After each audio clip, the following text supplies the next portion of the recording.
এটা তো গিনিদের বাড়ি। আর আগের দিন তো তোমরা সবাই দেখতেই পেয়েছিলে গিনি কালা জাদুর খপ্পরে পড়ে অজ্ঞান হয়ে পড়ে আছে। এবার গিনির মা বাবা গিনিকে কি করে সুস্থ করবে, চলো তাড়াতাড়ি দেখে নি।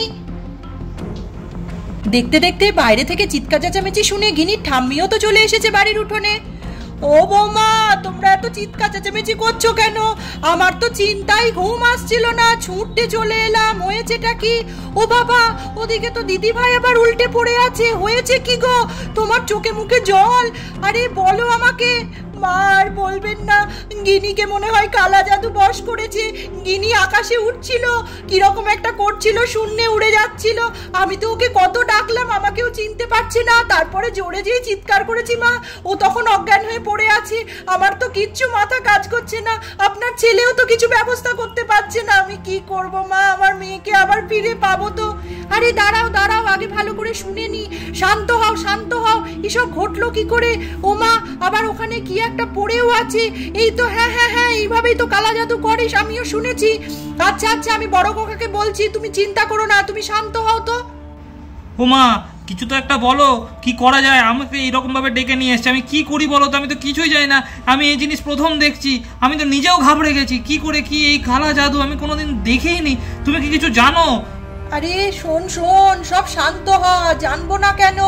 এসব সব তান্ত্রিকরা সব ব্যবস্থা করে দিতে পারবে। তুই বরঞ্চ শিগগিরই যা, ওই যে ভোলা তান্ত্রিক আছে না, সাধু বাবার কাছে থাকে। নিয়ে আয় শিগগিরই নিয়ে আয়। ও সব জানে, এইসব সব তান্ত্রিকদেরই কাজ। আর এইসব আমাদের মাথায় ঢুকবে না। আর গিনি যেরকম শুয়ে আছে, আমার মনে হচ্ছে ও থাক। ওকে এখন নাড়াচাড়া করলে কি জায়গাতে কে জেগে পড়বে এ তো বোঝা মুশকিল। এগুলো তো সাধারণ জিনিস নয়, আমার তোর বোঝার জিনিস নয়। ও আচ্ছা আচ্ছা আচ্ছা, তাহলে তাহলে তাহলে ওকে জাগাবো না, গিনিকে জাগাবো না? ও এরকম অজ্ঞান হয়ে থাকবে আপাতত? হ্যাঁ বাবা হ্যাঁ, তুই শিগগিরই যা। তোকে যেখানে বলছি তান্ত্রিক ডেকে নিয়ে আয়, না হলে কিন্তু এখান থেকে মুক্তির কোনো রাস্তা আমি দেখতে পাচ্ছি না। এছাড়া কিন্তু কোনো উপায়ও নেই। আর দিদিভাইকে দেখে আমারও তো কি কষ্ট হচ্ছে। দিদিভাই এরকম করে শুয়ে আছে, আর এরকম একটা জিনিস আমাদের বাড়িতে ফেললোই বা কি করে হলো? সব উত্তর তান্ত্রিক দিয়ে দেবে। বাবা তুই তাড়াতাড়ি করে তান্ত্রিক বাবাকে ডেকে নিয়ে আয়। আচ্ছা আচ্ছা আচ্ছা, যাচ্ছি, আমি যাচ্ছি। এই বলে রাজেশ তো তান্ত্রিক ডাকতে চলে গেল।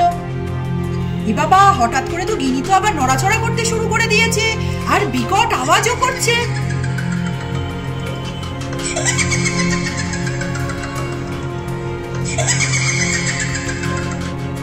ও কাকিমা, দেখো দেখো গিনি কিরকম করে হাসছে।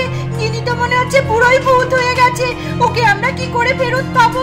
এ বাবা, আমার তো এবার খুব ভয় করছে। মনে হচ্ছে ঘরে ছুটতে পালিয়ে যায়। ও কাকিমা, এখনো তো কাকু এলো না। আমরা ওকে কি করে বাঁচাবো, কি করে সুস্থ করব? গিনিকে দেখে গিনির মা ঠাম্মি সবাই তো বেশ ভয় পেয়ে গেছে। মা, এবার আমি কি করব? আমি আমার মেয়েকে ডাকি, তাহলে যদি আমার মেয়ে আমার কাছে ফিরে আসে। খবরদার না বৌমা, ওর নাম ধরে এখন ডেকো না। ওর ওপর কোনো অশরীরী আত্মা ভর করে আছে। তুমি ডাকলে আরো হিতে বিপরীত হবে। আমার দিদিভাইকে সুস্থ করতে তুমি চাও কি চাও না সেটা বলো দেখি। হ্যাঁ মা, আমি তো চাই, আমি তো মনে প্রাণে চাই আমার মেয়েকে ফিরে পেতে। তাহলে চুপ করে এখানে দাঁড়িয়ে দাঁড়িয়ে দেখো কি করছে। ওটা এখন আমাদের গিনি নয়, ওটা এখন কোনো অশরীরী আত্মা কথা বলছে। ওর সঙ্গে কেউ কথা বলতে যায়, কি বলতে কি বলে ফেলবো, আমরা তো সঠিক কিছুই জানি না। আমাদের চুপচাপ এখানে দাঁড়িয়ে থাকতে হবে। যতক্ষণ না তান্ত্রিক এসে আমাদের কিছু বলছে ততক্ষণ আমরা কোনো কিচ্ছু বলবো না, শুধু দেখবো। বুঝেছিস? এই লিজা, তুই আবার কিছু বলে ফেলিস না। চুপ করে এখানে দাঁড়িয়ে দাঁড়িয়ে দেখ ও কি করছে। গিনির তো আবার জ্ঞানও ফিরে চলে এসেছে, আর ও তো হেসে টেসে এবার আবার উঠে দাঁড়িয়েও পড়েছে। ও বাবা, ও তো আস্তে আস্তে উপরের দিকে উঠতে শুরু করে দিয়েছে আগের বারের মতন।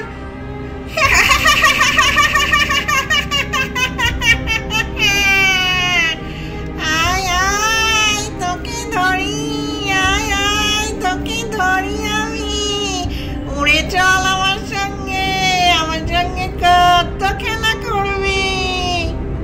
গিনি তো আস্তে আস্তে লিজাকে নিয়ে উপরে উঠে চলে যেতে থাকলো। লিজাও তো ভয় পেয়ে চিৎকার করছে, ও কাকিমা আমায় বাঁচাও, আমার বাঁচাও, আমার খুব ভয় লাগছে। গিনি আমায় মেরে ফেলবে মনে হচ্ছে। গিনি আমায় ছেড়ে দে, আমায় ছেড়ে দে। দেখলেন তো মা, আপনার কথায় আমি চুপ করে থাকলাম, এদিকে লিজাটাকে উপরে তুলে নিয়ে চলে গেল। এই কোনো ভালো লক্ষণ আমি দেখতে পাচ্ছি না। আমাদেরই কিছু একটা করতে হবে। ধৈর্য রাখো বৌমা, আমি কিন্তু বারবার বলছি। হ্যাঁ, এরকমটা হবে আমিও বুঝতে পারিনি। আচ্ছা ঠিক আছে, একবার না হয় গিনিকে ডাকো, কিন্তু তার বেশি কিছু করো না। তার বেশি কিছু করলে আরো ভয়ঙ্কর কিছু ঘটে যেতে পারে। তোমার এই সমস্ত অশরীরী আত্মা সম্পর্কে কোনো আন্দাজ নেই। আচ্ছা আমি গিনিকে একবার ডাকি। গিনি, গিনি ছেড়ে দে লিজাকে, ছেড়ে দে গিনি। মিনুর ডাকাতে কোনো কাজই তো হলো না। গিনি তো চোরকি পাখির মতো লিজাকে ঘোরাচ্ছে, আর লিজাও তো ভয়ে চিৎকার করছে, বাঁচাও আমাকে, বাঁচাও আমাকে, বাঁচাও। গিনি আমাকে মেরে ফেলবে, গিনি আমাকে মেরে ফেলবে।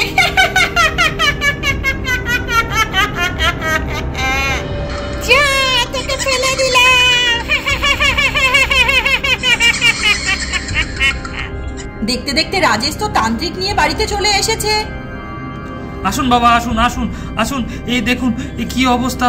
ও বাবা, এই গিনি তো জেগে উঠেছে। এর মাঝে কি না ঘটে গেছে কে জানে। আরে আরে, অত চিন্তা করো না, আমি এসে গেছি, আমি দেখছি কি করা যায়। একটু আগে বুঝতে দাও ব্যাপারটা কি হয়েছে।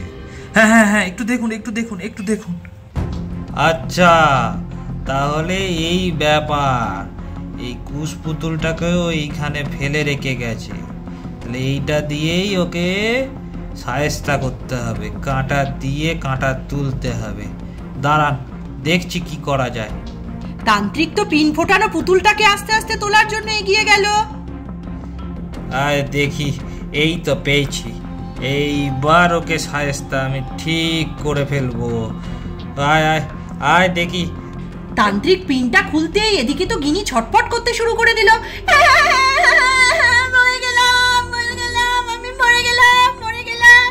এই বল, তুই কোত্থেকে এসছিস? এই বাড়ির মেয়ের মধ্যে তুই ঢুকলি কোত্থেকে? কি নাম তোর? বল তাড়াতাড়ি, নাহলে আবার পিন আমি খুলে দেবো। আমি নাম বলবো না। বল বলছি, বল তাড়াতাড়ি বল, নাহলে এই দেখ দিলাম আর একটা পিন খুলে। না, খুব ব্যথা লাগছে, খুব ব্যথা ওং রিং রিং ফাট। রাজেশ, একবার এদিকে এসো। হ্যাঁ বাবা, বলুন কি হয়েছে? আরে না, সেরকম কিছু নয়। এই কুশপুতুলটার ভেতরেই ওই অশরীরী আত্মাটার জান লুকিয়ে আছে, বুঝলে তো। তুমি এক কাজ করো, তুমি গিনিকে ওই থামের সঙ্গে বেঁধে দাও, বুঝলে। নাহলে ও সারা বাড়ি ছুটে বেড়াবে, যে কোনো সময় যে কোনো অনর্থ করে ফেলতে পারে। আর আমি আমার মন্ত্র বলে এই পুতুলটাকে পুড়িয়ে দেবো, তাহলেই কেল্লা ফতে। ওর শরীর থেকে অশরীরী আত্মাটা বেরিয়ে যাবে, বুঝতে পেরেছো? যাও তাড়াতাড়ি যাও, ওকে বেঁধে দাও। হ্যাঁ বাবা, যাচ্ছি। তবে ও কোনো ক্ষতি করবে না তো? আরে না, আমি ওকে মন্ত্র বলে দিয়েছি তো। ও এখন একটু নিস্তেজ হয়ে পড়েছে, তুমি গিয়ে ওকে তাড়াতাড়ি বাঁধো। হ্যাঁ আমি যাচ্ছি বাবা, যাচ্ছি। এই বলে রাজেশ তো গিনিকে বাঁধার জন্য এগিয়ে গেল। দেখতে দেখতে গিনিকে তো রাজেশ বেঁধে দিয়েছে থামের সঙ্গে, আর গিনিও তো চুপ করে দাঁড়িয়ে আছে, কোনো কিচ্ছু বলছে না আর কিছু করছেও না। মনে হয় তান্ত্রিকের মন্ত্র বলে ও নিস্তেজ হয়ে আছে। বাবা, আর কি কোনো রাস্তাই ছিল না? আমার মেয়েটাকে এইভাবে বাঁধা হয়েছে, আমি যে মেনে নিতে পারছি না। আমার চোখে যে এটা খুব খারাপ লাগছে, কিছু কি করার নেই বাবা? না মা, না, একটু শক্ত হতে হবে। এখন এই মুহূর্তে কিচ্ছু করার নেই। ওর জীবন যদি ফিরে পেতে চাও, তাহলে এছাড়া এখন আর কোনো উপায় নেই, বুঝলে। ওকে বাঁধতেই হতো, নাহলে ও সারা বাড়ি দৌড়ে বেড়াতো, তোমাদের যে কাউকে ক্ষতি করে দিতে পারতো। কি যে আমার হলো, আমার মেয়েটাকে এইভাবে ভুগতে হচ্ছে। ঠিক আছে বাবা, তাড়াতাড়ি আপনি ওর ভেতর থেকে ওই আত্মাটাকে বের করে আমার মেয়েকে আমার কোলে দিয়ে দিন। হ্যাঁ মা, একটু ধৈর্য ধরো, এক্ষুনি ও হয়ে যাবে সুস্থ। দেখো, একটু ধৈর্য ধরো। ওম হ্রিং ক্রিং চামুণ্ডায় নমঃ, ওম হ্রিং ক্রিং চামুণ্ডায় নমঃ, ওম হ্রিং ক্রিং চামুণ্ডায় নমঃ, ওম হ্রিং ক্রিং চামুণ্ডায় নমঃ, ওম হ্রিং ক্রিং ফট স্বাহা। ওম হ্রিং ক্রিং চামুণ্ডায় নমঃ, ওম হ্রিং ক্রিং চামুণ্ডায় নমঃ, ওম হ্রিং ক্রিং চামুণ্ডায় নমঃ, ওম হ্রিং ফট স্বাহা। তান্ত্রিকের মন্ত্র বলে এদিকে গিনিও তো যন্ত্রণায় ছটফট করছে। জ্বলে গেল, পুড়ে গেল, আমাকে বাঁচাও, আমি জ্বলে পুড়ে যাচ্ছি, আমাকে কেউ বাঁচাও, আমাকে কেউ বাঁচাও, আমি আর পাচ্ছি না। চলে যা, তাড়াতাড়ি চলে যা। ওম স্বাহা, ওম স্বাহা, ওম স্বাহা। রাজেশ, বলি শোনো বাবা, এখনকার মতো বিপদ থেকে কোনো রকমে উদ্ধার পাওয়া গেছে। ওই অশরীরী আত্মাটা ওর শরীর ছেড়ে বেরিয়ে গেছে, দেখো ও কেমন ঝিমিয়ে পড়েছে। ওকে নিয়ে এসো, নিয়ে এসে চোখে মুখে জল দাও, দিয়ে ওকে দেখো সুস্থ করে তোলো, কোনো অসুবিধা নেই। আর শোনো, তোমার বাড়ির প্রতি মনে হচ্ছে কারোর কুনজর পড়েছে। আমি এইটা দিচ্ছি, এই মন্ত্র পড়া জিনিসটা তুমি বাড়ির ঈশান কোণে মাটিতে পুঁতে রেখো। তোমাকে অনেক দিক থেকে, অনেক কালা জাদুর হাত থেকে তোমাদেরকে রক্ষা করবে, বুঝলে? এই নাও, নাও এটাকে নাও, নিয়ে এবার এখান থেকে যাও। আচ্ছা বাবা, ঠিক আছে ঠিক আছে, আমায় দিন, এটা দিন। হ্যাঁ, না তান্ত্রিক তো রাজেশকে সেই পুটুলিটা দিয়ে দিল। বাবা, আপনাকে অনেক ধন্যবাদ। আপনি যথাসময়ে এসেছিলেন বলে সবটা এত সহজে মিটে গেল। আমার নাতনিকে আমি আবার ফেরত পেলাম। হ্যাঁ মা, উনি না থাকলে কত বড় অনর্থ হয়ে যেত।